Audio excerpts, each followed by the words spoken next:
السلام علیکم ورحمۃ اللہ وبرکاتہ۔ الحمد للہ رب العالمین والصلاة والسلام علی رسولہ الامین وعلی آلہ وصحبہ اجمعین ومن تبعہم بإحسان الی یوم الدین۔ محترم حضرات، اسلام میں مال کی حقیقت اور سرمایہ کاری کے اصول و ضوابط، اس عنوان پر ہماری گفتگو ہو رہی ہے، اور اب ہم بات کریں گے کہ اسلام میں عقود اور عہد و پیمان کی اہمیت کیا ہے۔ یہ بات ہم پر واضح ہونی چاہیے کہ کوئی کمپنی قائم کرنا ہو یا پھر اس میں سرمایہ کاری یعنی رقم انویسٹ کرنا ہو، ان تمام میں جو طریقہ کار اسلام میں بتایا جاتا ہے ہم کو، وہ ہے عہد و پیمان کا، عقود کا، کنٹریکٹ کا۔ اس کی بنیاد پر یہ کمپنیاں قائم ہوتی ہیں، ان کا نظام چلتا ہے، اور اسی کی بنیاد پر سرمایہ کاری ہوتی ہے، اور اسی کی بنیاد پر کام آگے بڑھتا ہے۔ تو آگے بڑھنے سے پہلے ہم پر یہ واضح ہونا یا ہمیں یہ معلوم ہونا بہت ضروری ہے کہ اسلام میں عقود کی اور عہد و پیمان کی کیا اہمیت ہے۔ تو انشاءاللہ اس پر مولانا روشنی ڈالیں گے۔ عقود اور عہد و پیمان یقیناً یہ بنیاد ہے، جان ہے کسی بھی معاملے کی، معاملہ داری کی۔ اور دیکھیے اس کی اہمیت اس قدر زیادہ ہے کہ اللہ کے رسول صلی اللہ علیہ وسلم یہاں تک کہتے ہیں کہ لا ایمان لمن لا امانت له، اور امانت یہی عقد و پیمان سے جڑتی ہے سیدھے سیدھے، کہ کون آدمی اپنے جو امانت دار ہوگا، جو آدمی امانت دار ہوگا وہی اپنے عقد و پیمان کا حساب اور کتاب بھی رکھے گا۔ ذرا غور کر دیکھیں کہ اللہ تبارک و تعالیٰ صاف طور پر ہدایت دیتے ہیں، اعوذ باللہ من الشیطان الرجیم، یا ایہا الذین آمنوا اوفوا بالعقود، کہ جو لوگ ایمان لائے ان کو اپنے عقد و پیمان کی حفاظت کرنی ہوگی، یعنی ایمان کے حوالے سے عقد و پیمان کی حفاظت کی تعلیم دی۔ تو معلوم یہ ہوا کہ یہ ایمان کا حصہ ہے، عقد و پیمان کی حفاظت ایمان کا حصہ ہے۔ اسی لیے اللہ کے رسول صلی اللہ علیہ وسلم نے جب منافق کے علامتوں کا تذکرہ کیا تو اس میں سے ایک علامت یہ بھی بتائی کہ اذا وعد اخلف، کہ جب وہ وعدہ کرتا ہے، عہد و پیمان کرتا ہے تو اس کی مخالفت کرتا ہے، اور اس وجہ سے، اس مخالفت کی وجہ سے، اس کے عہد و پیمان کی کمی کی وجہ سے اس کا ایمان کا ایک حصہ رخصت ہو جاتا ہے، بلکہ وہ ایک حد تک منافق شمار ہو جاتا ہے کہ اس کے دل میں تو کفر ہے، لیکن وہ زبان سے ایمان کا دعویٰ کر رہا ہے۔ تو عقد و پیمان کا مسئلہ بہت باریک اور بہت اہم ہے، کیونکہ یہ عقد و پیمان ہی ہے بندے اور اللہ کے درمیان میں کہ جو موحد اور توحید پرست بنتا ہے۔ لا الہ الا اللہ یہ ایک قسم کا عہد و پیمان ہے۔ اسلام میں داخلہ ہوتا ہے عہد و پیمان سے، اور اسلام بڑھتا اور کم ہوتا ہے عہد و پیمان کی حفاظت سے۔ اسی لیے اللہ تبارک و تعالیٰ نے ایک اور موقع پر، ایک مقام پر اس طریقے سے بھی ہم کو یاد دہانی کی، اور کہتے ہیں اعوذ باللہ من الشیطان الرجیم ولا تنقضوا الایمان بعد توکیدها وقد جعلتم اللہ علیکم کفیلا، کہ دیکھو اپنے عہد و پیمان کو توڑو مت، بعد توکیدها، اس کو اچھی مضبوطی سے جوڑ لینے کے بعد، اور کوئی ہو نہ ہو، یعنی زبانی بھی اگر ہو جائے، لکھی ہوئی شکل میں اگر نہ ہو تو بھی فقط جعلتم اللہ علیکم کفیلا، کہ تم نے اللہ کو اپنا نگران بنا لیا ہے اس مسئلے میں۔ اب سوچ لو، کسی کی لوگوں کی نگاہ سے تو بچ جائیں گے، ہو سکتا ہے اس دنیا میں گھوٹالہ کر کے بھی لوگوں کی نگاہ میں ہم پاک دامن رہ جائیں گے، آخرت میں کیا کر لیں گے، کیا جواب دیں گے؟ لیکن اس کے باوجود لوگوں کے حقوق محفوظ رہ جائے۔ سورہ بقرہ کی آخری میں اللہ تبارک و تعالیٰ نے آخری آیتوں سے پہلے سب سے طویل ترین آیت المدائنہ کو نازل کیا، جس کا پورا مضمون یہی ہے کہ یا ایھا الذین آمنوا اذا تداینتم بدین، کہ جب تم لوگ آپس میں اگر کسی قسم کے لین دین کا معاملہ کر لو تو اس کو لکھ لو، فاکتبوہ الی اجل مسمى فاکتبوہ، کہ ایک مدت تک کے لیے اگر لین دین کا معاملہ کر رہے ہیں تو اس کو لکھ کر محفوظ کر لو، تاکہ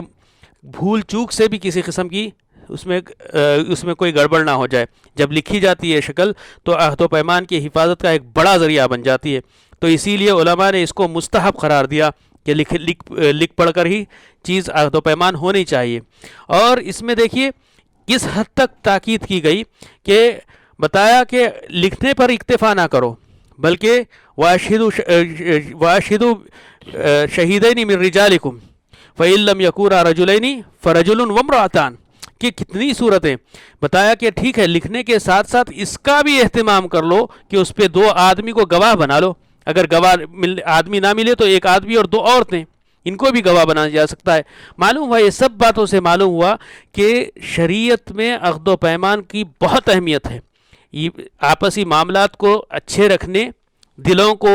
دلوں میں فساد نہ پیدا ہونے کے لیے، اور ساتھ ہی ساتھ اللہ کے یہاں کامیاب ہونے کے لیے اگر کوئی چیز ضروری ہے تو وہ عقد و پیمان کا۔ اسی لیے یہاں پر شریکات میں بھی دیکھیے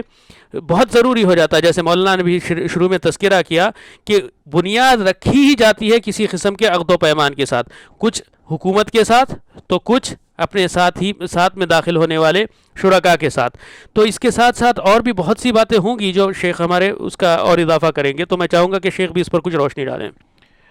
بنیادی طور پر عقد و پیمان کے سلسلے میں جو اہم اور ضروری باتیں ہیں وہ ہمارے سامنے آ چکی ہیں،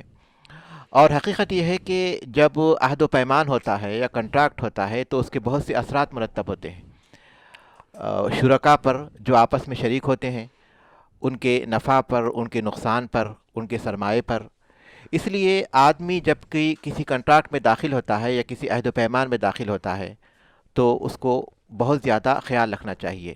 مثال کے طور پر جو تجارت ہم کرتے ہیں، جب ہم کسی سے کوئی چیز خریدتے ہیں اور اس کو قیمت دیتے ہیں اور اس سے کوئی چیز لیتے ہیں، تو 2 طرف سے ہم دیکھ رہے ہیں کہ اثرات مرتب ہو گئے، یعنی اس کے اثرات واقع ہو گئے۔ قیمت ہماری ملکیت سے نکل کر دوسرے کی ملکیت میں چلے گئی، اور اس کے پاس سے چیز اس کے پاس سے نکل کر ہماری ملکیت میں آ گئی۔ 2 مختلف اثرات یہاں واقع ہوئے، اور تو اس طرح جو یہ ایک طرح کا معاہدہ ہے اور اسی وقت یہ چیز ہو جاتی ہے۔ اور ایسے ہی بہت سی جو چیزیں ہوتی ہیں کمپنی میں یا پھر سرمایہ کاری میں، ان تمام کی بنیاد اللہ تبارک و تعالیٰ نے عقود پر ہی رکھی ہے، کنٹریکٹ پر رکھی ہے، اور پھر معاہدوں پر رکھی ہے، اور اس کے بہت اثرات مرتب ہوتے ہیں، اور اس لیے اس کا خیال رکھنے کی بہت تاکید کی گئی ہے، کیونکہ انسان جب اس کا خیال نہیں رکھتا، اس کی مخالفت کرتا ہے، تو دوسرے ضرر اور نقصان میں پڑ جاتے ہیں، اور اس کی وجہ سے معاشرے میں بہت زیادہ نقصان پیدا ہو جاتے ہیں۔ تو بنیادی طور پر کمپنی کی بنیاد رکھنے کے سلسلے میں اور پھر سرمایہ کاری کے سلسلے میں کس قسم کا کنٹریکٹ ہونا چاہیے، کس قسم کا معاہدہ ہونا چاہیے، اور اس معاہدے میں ہمیں کن باتوں کی رعایت کرنی چاہیے، یہ وہ چیز ہے جس کا ہمیں خیال رکھنا ہے کسی بھی کمپنی کو شروع کرنے سے پہلے اور اس میں داخل ہونے سے پہلے، اور اس بات کو خیال رکھ کر داخل ہوں کہ یہ ایک طرح کا معاہدہ ہے جس میں ہم اس بات کا خیال رکھیں کہ اللہ تعالیٰ نے ہمیں جو رہنمائی کی ہے یا پھر ہمیں جو ہدایت دی ہے ہم ان کا خیال رکھیں، اور پھر اس میں جب ہم معاہدہ کر لیتے ہیں تو اس کو مکمل کرنے کی کوشش کریں، کیونکہ ہم ایک طرح سے ایک ایسے کام میں داخل ہوئے ہیں جس کے اثرات واقع ہوں گے خود ہم پر بھی اور کسی دوسرے شخص پر بھی اور پھر معاشرے پر بھی اور پھر دوسری چیزوں پر بھی۔ تو اس کے بعد ہم آگے بڑھیں گے اور اس بارے میں گفتگو کریں گے کہ ان معاہدوں کے ذریعے ہم جس طرح کے کاروبار میں شریک ہوتے ہیں تو وہ کیسے کاروبار ہیں، وہ کیسے کاروبار ہیں جس میں ہمیں شریک ہونا چاہیے انشاءاللہ۔ اس سے پہلے ہم نے اسلام میں عقود اور عہد و پیمان، ان چیزوں کی کیا حقیقت ہے، کیا اہمیت ہے، اس پر گفتگو کی تھی، اور اب ہم اس نکتے پر گفتگو کریں گے کہ عقود کی، عہد و پیمان کی قسمیں کیا ہیں، اور ان قسموں میں ہم کو کن باتوں کا خیال رکھنا چاہیے۔ تو انشاءاللہ مولانا اس پر روشنی ڈالیں گے۔ جی، یہ بڑا اہم نکتہ بھی ہے کہ اسلام میں عقد و پیمان کے بعد، عہد و پیمان کے بعد اس میں عقود کی اقسام۔ دیکھیے، عقد کانٹریکٹ کو کہتے ہیں، اور عقد یقیناً اس کی بنیاد پر ہی حقوق اور واجبات طے ہوتے ہیں کہ کس کے کیا رائٹس ہے، کس کی کیا ڈیوٹیز ہیں، کس کے کیا حق بنتے ہیں اور کس پر کیا واجب اور ذمہ داری آتی ہے۔ ذمہ داریاں اور حق یہ دونوں عقد کے ذریعے ہی طے ہوتے ہیں بنیادی طور پر۔ تو ان میں بہت زیادہ انصاف، عدل و انصاف کو قائم کرنا ضروری ہے، اور اس کو بھی سمجھتے چلیں کہ اسلام نے ہم کو کوئی ایک بالکل سخت قسم کا، جس میں کسی قسم کی رد و بدل کی تبدیلی گنجائش نہیں ہے، اس قسم کا کوئی ایک نمونہ نہیں دیا عقد کا۔ عقد کے معنی میں کھلی کھلی ہدایتیں دے دی، اور پھر علماء نے غور کر کے کچھ تقسیمیں کی کہ بھئی اگر مقصد فلاں عقد کا یہ ہے یا فلاں کانٹریکٹ کا یہ ہے تو اس قسم کے عقد ہونے چاہیے۔ تو اسی کی بنیاد پر ہمارے پاس کچھ تقسیمیں موجود ہیں، جیسے کہ مثال کے طور پر دیکھیں، اگر مقصد ہے کہ شراکت داری ہو، شراکت داری یعنی کسی بزنس کے قائم کرنے کے لیے، کمپنی کے قائم کرنے کے لیے، کسی قسم کی خدمات پیش کرنے کے لیے، سروسز دینے کے لیے، تو اس کو ہم کہیں گے پارٹیسپیٹری یا پھر شراکت داری کے عقد۔ تو اس میں ہمارے پاس ملتے ہیں اسلام میں مشارکہ، جو پارٹنرشپ کے لیے ہوتا ہے۔ مشارکہ میں دونوں طرفین سے اور جتنے بھی شریک ہوتے ہیں شرکاء کی جانب سے، سب پارٹیز کی طرف سے پیسہ بھی آئے گا، اور پھر ادارہ بھی وہ لوگ ذمہ دار ہوں گے۔ ادارے میں ہر ایک کی بات کی اہمیت ہوگی۔ پھر اس میں یہ بھی بہت اہم ہو جاتا ہے کہ ہر ایک کی اپنی آواز کی اہمیت بھی ہوگی، اور ساتھ ہر ایک دوسرے کی نیابت کرے گا، یعنی ایک کی کہی ہوئی بات ساروں کی مانی جائے گی۔ یہ ایک الگ ہے، اور اس کی تفصیل انشاءاللہ پھر آگے کے کلپس میں اور آگے کے حلقات میں ہم لوگ اور بھی گہرائی میں جائیں گے۔ یہ مشارکہ ہوا۔ اسی کی طریقے سے ایک ہوتا ہے مضاربہ۔ مضاربہ میں یہ ہوتا ہے کہ جس کو کچھ لوگ قراض بھی کہتے ہیں، مضاربہ یا قراض، کہ ہمارے پاس اگر ہم کیا کہتے ہیں کہ انگریزی اصطلاحات کے طور پر جائیں تو تشبیہاً میں کہہ رہا ہوں، ایک سملی دیتے ہوئے کہہ رہا ہوں کہ اس کی ایگزامپل اور سملی ایسی ہے کہ وہ ہوتا ہے کہ سلیپنگ پارٹنر اور ایکٹیو پارٹنر کا، کہ ایک اس میں ایک عامل ہوتا ہے، ایک شریک، وہ عمل کرتا ہے، اسی کے پر ادارے کی اور فیصلے لینے کی ذمہ داری ہوتی ہے، کہاں پر پیسہ لگے گا، کیسے لگے گا، کس لیے، کیسا، کب کتنا جائے گا، کہاں جائے گا، یہ سب چیز اس کی ذمہ داری ہوتی ہے۔ جو ایکٹیو پارٹنر ہوتا ہے یا پھر مضارب ہوتا ہے، اس کو مضارب کہتے ہیں، عامل ہوتا ہے وہ۔ اور دوسرا ہوتا ہے کہ رب المال، یا پھر کہہ لیں آپ انویسٹر، یہ یا پھر سلیپنگ پارٹنر، کہ اس کو صرف اپنا پیسہ دینا ہے،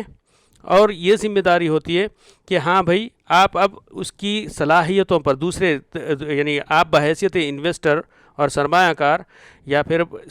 سلیپنگ پارٹنر، آپ یہ دیکھیں گے کہ آپ کو یہاں پر بنیادی طور پر یہ ہوگا کہ آپ اس کی صلاحیتوں پر اور اس کے فیصلوں پر بھروسہ کریں گے، اور پھر اس کے لیے شروط و ضوابط طے ہوں گے۔ یہاں ابھی مقام نہیں ہے اس کی تفصیل میں جانے کا۔ تو یہ مشارکہ یعنی یہ شراکت کے غرض سے بنائے ہوئے کچھ دو کانٹریکٹ کی مثال ہے۔ اسی کی طریقے سے شراکت داری کے بہت سے پارٹنرشپ کے لیے بہت سی ہیں، شریکت الملک ہو گیا، شریکت المفاوضہ ہو گیا، شریکت العنان ہو گیا، یہ سب چیزیں اس کی تفصیل ہے۔ تو بتانے کا مقصد یہ ہے کہ شراکت کے لیے اے سیٹ آف کانٹریکٹس از دیر، کہ ایک جملہ طور پر ایک زمرہ ہے شراکت کے غرض سے جو ہوتا ہے۔ پھر اس کے بعد ہمارے سامنے ایک دوسری ہوتی ہے کہ جس کی غرض بیع و تجارت ہوتی ہے، جیسا کہ صرف ہوا، بیع الصرف کہتے ہیں، یا پھر ایکسچینج، منی ایکسچینج کانٹریکٹ، جیسا کہ لفظ سے ہی واضح ہے، صرف کا مطلب صرافہ اسی سے نکلا ہے کہ پیسوں کو جو کرنسی ہوتی ہے اس کی تبدیلی کے لیے۔ تو یہاں پر اس کے اپنے شروط ہے کہ اگر کرنسی ایک ہو تو پھر اس میں بڑھوتی کی گنجائش نہیں ہے، ایک ہو تو پھر بدلے گی کیوں، یہ سوال بھی پیدا ہوتا ہے۔ مثال کے طور پر ہمارے زبان میں جیسے عام طور پر کہتے ہیں کہ چھٹے کے لیے یعنی میرے پاس ایک 100 کی نوٹ ہے، میں اب اس کے کم ڈینامینیشنس یا اس کے کم اعداد میں لینا چاہ رہا ہوں، مجھے 10 کے 10 دے دیں یا پھر 50 کے 2 دے دیں۔ تو یہاں پر یہی ہوگا، 50 کے 2 یا 10 کے 10 دیں گے۔ کوئی یہ نہیں بول سکتا ہے کہ میں 50 کی 1 دوں گا، 10 کے 4 دوں گا، اور 5 کی 1 اور 1 کے 4، ایک میں نہیں دوں گا، 99 ہی واپس کروں گا۔ تو یہ نہیں ہو سکتا جب تک کہ کرنسی ایک ہے، یعنی روپیے کی تبدیلی ہم اگر روپیے سے کر رہے ہیں، ریال کی تبدیلی اگر ریال سے کر رہے ہیں، اسی ریال سے جو مقام کا ہے، تب کمی زیادتی کی گنجائش نہیں ہے۔ یہ اس کو منی ایکسچینج کہتے ہیں، صرف کہتے ہیں۔ اور اس میں دوسری شرط یہ بھی ہوتی ہے تقابض کی، کہ فوری طور پر تبدیلی ہوگی۔ یہ نہیں ہوگا کہ آج مجھے آپ دے دیں بندہ، کل آ کر چھٹا لے لیں، یہ بھی چیز نہیں ہو سکتی ہے اگر کرنسی ایک ہو۔ اگر کرنسی مختلف ہو تو کمی زیادتی کی گنجائش ہے۔ مثال کے طور پر ڈالر کے مقابلے میں ریال، یا ریال کے مقابلے میں روپیے، کوئی کم کوئی زیادہ ہو جائے، ریال کم روپیہ زیادہ، روپیہ کم ریال زیادہ، کچھ بھی ہو جائے، کوئی مسئلہ نہیں ہے، حسب الاتفاق۔ اس کی کوئی شرح بھی مقرر نہیں ہے کہ اتنے ہی ہونا چاہیے، اس میں کوئی مسئلہ نہیں ہے۔ لیکن اس میں یہ بات ہوگی کہ تقابض کی شرط یہاں بھی رہے گی، تبدیلی ایک ہی موقع پر ہوگی۔ تو یہاں پر دیکھیے، پیسہ اگر کرنسی کے خرید و فروخت کا مسئلہ ہے، تبدیلی کا مسئلہ ہے، تو اس کے لیے صرف ایک خاص کانٹریکٹ ہوا، اور اس کی تفصیل ہے، میں صرف ایک مبدئی صورت آپ لوگوں کو اور ایک ابتدائی شکل اس کی بتا رہا ہوں میں۔ اسی کی طریقے سے اگر خرید و فروخت کا مقصد وہاں پر پیسے کے علاوہ کوئی اور ہو، تو اس کے لیے مرابحہ، یعنی اگر مرابحہ کا مطلب یہ ہوتا ہے کہ جس میں میں آپ کو اپنی خریداری کی قیمت بھی بتاؤں گا اور کتنا نفع میں لے رہا ہوں وہ بھی آپ کو وضاحت کے ساتھ بتا دوں گا، اس کو مرابحہ کہتے ہیں۔ یہ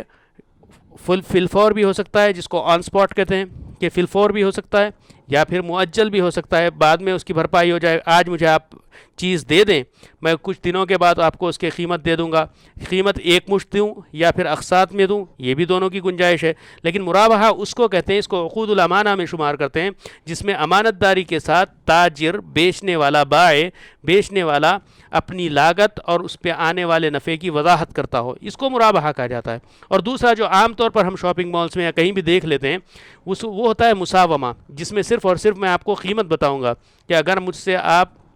مثال کے طور پر یہ پانی کا بوٹل چاہ رہے ہیں تو میں اس کی قیمت 1 بتاؤں گا، اب وہ اس میں 1 روپیے یا 1 ریال میں کتنا میرا اس میں نفع ہے اس کی وضاحت نہیں کروں گا میں۔ اگر آپ راضی ہوتے ہیں 1 ریال یا 1 روپیہ دینے کے لیے تو وہ چیز آپ کی ہو گئی، اس کو مساومہ کہتے ہیں۔ یہ مساومہ اس لیے کہتے ہیں کہ مساومہ یساوی کے معنی ہی ہوتا ہے کہ مول تول کرنا۔ یہاں پر گنجائش رہ جاتی ہے کہ آپ پلٹ کر مجھے کہیں بھائی نہیں 1 روپیہ نہیں، میں 80 درہم دوں گا یا 80 پیسے دوں گا، جو بھی ہو جائے، تو یہاں پر دونوں جس پہ راضی ہو جائے اس پر بیع ہو جاتی ہے۔ لیکن تاجر یہاں پر یہ وضاحت نہیں کرتا ہے کہ میرا نفع اس میں کتنا ہے، صرف یہی بولتے ہیں جیسے کہ عام طور پر کہتے ہیں کہ میری پڑتل ہے یا نہیں، میرے پاس اس کی گنجائش ہے یا نہیں، تو اس کی بات ہو جائے گی۔ تو یہ مساومہ ہوا۔ اسی طریقے سے اجارہ، اس کا بھی مقصد خرید و فروخت ہے۔ خرید و فروخت، کیونکہ اجارہ کا مطلب کیا ہو گیا؟ کرایہ۔ کرائے میں ہوتا کیا ہے؟ مالک بنیادی جو ایسیٹ یا پھر بنیادی جو عمارت ہوتی ہے یا پھر اس قسم کی کوئی بھی چیز ہوتی ہے، تو وہ بنیادی عمارت کا تو مالک ہو جاتا ہوں میں، لیکن اس میں جو منفعہ ہے، اس میں جو یوٹیلیٹی ہے، اس میں جو منفعہ ہے، رہنے کی گنجائش جو ہے، اس کو میں بیچ دیتا ہوں کسی مدت کے لیے یا بعد مدت کے لیے۔ تو بتانے کا مقصد یہی۔ اسی طریقے سے سلم، جہاں پر پہلے آپ پیسے دے دیں، بعد میں آپ کو چیز ملے گی، جبکہ مرابحہ میں یہ ہوا تھا کہ پہلے آپ پیسے لے لیتے اور بعد میں کبھی دے دیں، یعنی جو بیع بالآجل ہوتی ہے۔ اور اسی طریقے سے استثناء، کہ اگر کسی خاص قسم کی چیز کی تیار کر کے آپ کو ضرورت ہے، مثال کے طور پر لیٹر ہیڈ ہے، لیٹر ہیڈ آپ کے نام کا ہر وقت جگہ مہیا نہیں ہوگا، اس کے لیے آپ کو آرڈر دینا ہوگا، اور پھر میں آپ کے بتائے ہوئے اوصاف کے تحت چیز تیار کروں گا اور آپ کو بیچ دوں گا۔ تو یہ دیکھیے، یہ خرید و فروخت کے لیے۔ تو خرید و فروخت کے لیے کچھ اور کانٹریکٹس ہے۔ اب دونوں میں کیا فرق ہوا؟ مشارکہ کا اصل مقصد شراکت داری قائم کرنا اور نفع کے حصول کے لیے کوشش کرنا، کسی قسم کی مباح تجارت کر کے یا پھر مباح صنعت کاری کر کے یا پھر مباح کسی قسم کی زراعت کر کے، کوئی بھی چیز ہو جس کو مباح کا لفظ میں استعمال کر رہا ہوں، مباح کا معنی ہوتا ہے جائز، جس کو شریعت نے جائز قرار دیا، ویسی کوئی کام کر کے اس سے پھر نفع ہو جائے اور اس میں شراکت داری ہو جائے۔ تو یہاں پر رسک اور مخاطر جھیلنے کے، رسک اپنے سر پر لینے کا، یہ سب چیزیں اور ذمہ داریاں وہ سب ہوتی ہے۔ جبکہ تجارت میں کیا ہوتا ہے، یا پھر تجارت کے لیے جو غرض ہے، وہاں پر چیز سامنے ہے اور اس میں ایک مالک بنتا ہے، دوسرا اس کے ایک چیز کا مالک بنتا ہے اور دوسرا پیسے کا مالک بنتا ہے۔ شروعاتی شکل میں پہلا آدمی پیسے کا مالک ہوتا ہے اور دوسرا آدمی چیز کا، تو انجام تک دوسرا آدمی پیسے کا مالک ہو جاتا ہے اور پہلا آدمی چیز کا، تو بدلتی ہیں۔ تو یہاں پر دیکھیے دوسرا ہو گیا۔ اسی طریقے سے اگر آپ کو کسی قسم کی خدمات دینا ہے تو شریعت نے اس کے کچھ اصول بتائے ہیں، اور اصول کے حساب سے اور اس کے ضوابط کے حساب سے، شکل کے لحاظ سے کبھی وکالہ ہوگا۔ وکالہ کا مطلب ایجنسی، کہ میں یقیناً مالک ہوں چیز کا، لیکن آپ کو اختیار دوں گا کہ اس میں تصرف کریں اور میرا جو مقصد ہے وہ حاصل کر کے دیں، یہ وکالہ ہو گیا۔ کفالہ ہو گیا۔ کفالہ کا مطلب یہ ہوتا ہے کہ میں کسی کی گارنٹی اور ذمہ داری دوں، ضمانت دوں، تو اس کا مطلب ہو گیا ایک قسم کی، وہ بھی ایک سروس ہو گئی۔ اسی طریقے سے تحفہ، تحائف یا رہن کی جو مسئلہ ہے، یعنی رہن رکھانا، کہ آپ کو آپ کی چیز جو ملنی ہے اس کی گارنٹی ہو جائے گی، ضمانت ہو جائے گی، تو یہ سب چیزیں ایک الگ ہے، اور ان سب کی ہر ایک میں سے ایک ایک لفظ کی بہت بڑی شرح ہے اور اس کے بہت بڑے اصول ہیں۔ تو میں یہاں پر یہ تقسیم بتانے کا مقصد یہ ہے کہ ہر ایک کی غرض الگ ہے، گڈ مٹ نہیں کر سکتے ہیں۔ جس کو شریعت نے اجارے کے خانے میں رکھا ہے اس کو اٹھا کر آپ شراکت کے خانے میں ڈال دیں، یہ ظلم ہوگا۔ اسی طریقے جس کو شریعت نے تجارت کے خانے میں رکھا ہے اس کو اٹھا کر آپ خدمات کے خانے میں ڈال دیں، یعنی کسی قسم کی خدمات دینے کے خانے میں، یہ ظلم ہوگا۔ اور سب سے خطرناک مسئلہ اس وقت آتا ہے کہ کچھ عقد یا کچھ کانٹریکٹس ایسے ہوتے ہیں جن کا مقصد تبرع ہوتا ہے، تبرع یعنی ڈونیشن ہوتا ہے، اس کو اٹھا کر اگر آپ ایکسچینج بنا لیں، اس کو اگر معاوضات میں ڈال دیں تو بہت بڑا ظلم ہوتا ہے۔ تھوڑا سا اور اس پر روشنی ڈالتے ہوئے کہوں گا، اس کا مطلب یہ ہوتا ہے کہ مثال کے طور پر تبرع کا ایک موٹی مثال قرض ہے۔ قرض اللہ تبارک و تعالیٰ نے لوگوں میں آسانی پیدا کرنے کے لیے، ہمدردی قائم ہونے کے لیے، اور لوگوں میں ایک قسم کی بھائی چارگی کو مضبوط بنانے کے لیے روا کیا ہے، اور اس میں کسی قسم کے اضافے کی گنجائش نہیں ہے۔ مثال کے طور پر اگر میں آپ کو 1,00,000 روپیے یا 1,00,000 درہم، ریال یا درہم جو بھی ہے، 1,00,000 اگر میں قرض کے طور پر دیتا ہوں تو مجھے کوئی حق نہیں پہنچتا کہ بولوں کہ جب آپ واپس کریں گے تو اس میں 1,00,000 ایک دے دیں۔ ایک کی بھی گنجائش نہیں، آدھے کی بھی گنجائش نہیں۔ 1,00,000 دیے تو 1,00,000 واپس کریں گے، اور وہ بھی اگر حالات سازگار رہیں گے اور اس میں مہلت بھی دی جائے گی، یعنی اس کی اپنی تفصیل ہے۔ تو اس کا مقصد اصل تبرع اور لوگوں کے ساتھ احسان کرنا ہے۔ اب اگر میں اس کو اٹھا کر اس پر کچھ اضافہ کر لوں تو وہ ایکسچینج ہو گیا، گویا میں 1,00,000 کو بیچ رہا ہوں۔ 1,00,000 میں ارفاق اور احسان کے لیے نہیں دے رہا ہوں، کسی کے لیے ہمدردی کے لیے نہیں دے رہا ہوں، بلکہ میں اس میں اب تجارت کر رہا ہوں۔ تو تجارت کے لیے قرض نہیں ہے، قرض تجارت کا موضوع نہیں ہے۔ تو یہی باتیں تھی کہ اس میں عقد و پیمان میں اور عقود میں باریک ہو جاتا ہے مسئلہ، اور یہیں پر فرق آ جاتا ہے اسلامی طور طریقے سے تجارت میں بالمقابل جو مروجہ تجارت ہے، یا پھر یہود و نصارہ کا طریقہ ہے، کسی کا بھی طریقہ ہے۔ اسلام یہیں پر فرق کرتا ہے، اور یہ سب عقود کا بنیادی طور پر، اس قسم کی تقسیموں کا بنیادی طور پر مطلب ہوتا ہے عدل و انصاف کو قائم کرنا۔ اور علماء جو وقت لگاتے ہیں اور جو پڑھتے ہیں یا پھر اس میں تخصص حاصل کرتے ہیں، وہ اسی چیز کے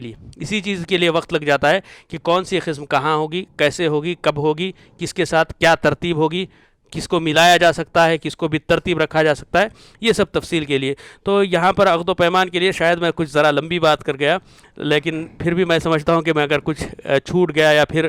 میرے ذہن سے کوئی بات جو پہنچانی تھی آپ لوگوں تک رہ گئی، تو یقیناً شیخ اس پر اضافہ کریں گے۔ جی ہاں، بنیادی طور پر عقود کی جو قسمیں ہیں وہ ہمارے سامنے آ گئیں۔ اس سے یہ بات ہم پر واضح ہو گئی کہ کمپنی میں مشارکت کے یا پھر عقود کے بہت سی قسمیں ہیں، اور ہر قسم کا ہمیں جب خیال رکھنا ہے تو اس کے جو ضوابط ہیں، جو اصول ہیں، اور اس کے جو شروط ہیں، ان کا خیال رکھنا ضروری ہے۔ ہم ایک دوسرے کو اس بات کا خیال رکھتے ہوئے کہ ایک دوسرے کو مکس نہ کریں، ایک کو دوسرے میں نہ ملائیں، بلکہ ہم جس طرح کے شراکت چاہتے ہیں، شریک ہونے سے پہلے اس بات کا جائزہ لیں کہ کس قسم کی شراکت ہے، اور اس کے اصول و ضوابط کیا ہیں، اور کیا یہ اصول و ضوابط اللہ تبارک تعالیٰ کی شریعت کے مطابق ہیں، اور جس طرح کی ہم شراکت کر رہے ہیں اس میں جو جس طرح کا عہد ہے یا جس طرح کا عقد ہے اور جس طرح کا جو عہد و پیمان ہے، اس میں ہمیں کن باتوں کا خیال رکھنا ہے۔ تو یہ بات بالکل وضاحت کے ساتھ اور بہت اچھے طریقے سے ہمارے سامنے آ چکی ہے۔ تو اس کے بعد ہم اگلے حلقے میں مزید اسی گفتگو کو آگے بڑھائیں گے انشاءاللہ۔